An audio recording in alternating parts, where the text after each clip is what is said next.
a lot about Ukraine, but I would say that Ukraine is also about other things. It's also about China. And the worries that we have from, say, the European point of view, if I can express that, is that others might draw conclusions from what's happening, and that's dangerous.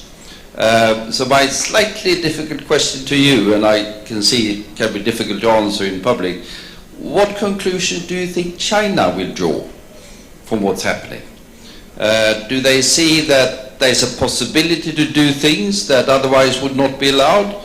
Or do they think they will draw the conclusion that, well, the international reaction is so strong that we might be forced to restrain ourselves? And I think that's a critical question, because what China, the conclusions China draws from this will have major repercussions for the security, not primarily of Sweden, but perhaps even more for India.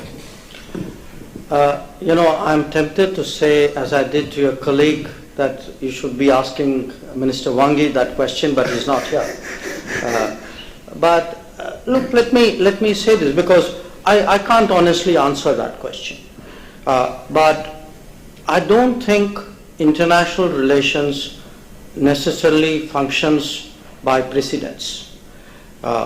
People don't need to see something out there and say, aha, that's what I'm going to do. I mean, that's how mostly bureaucracies function.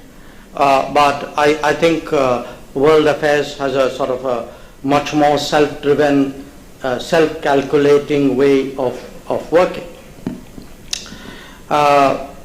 In terms of, because again, quite candidly, we've been hearing for the last 2 months a lot of arguments from Europe, saying, there are things happening in Europe and Asia should worry about it because these could happen in Asia. Guess what? Things have been happening in Asia for the last 10 years. Now, Europe may not have looked at it. So this could be a wake-up call for Europe, not just in Europe. It could be a wake-up call for Europe to also look at Asia. So there have been, this has not been an easy part of the world for the last decade.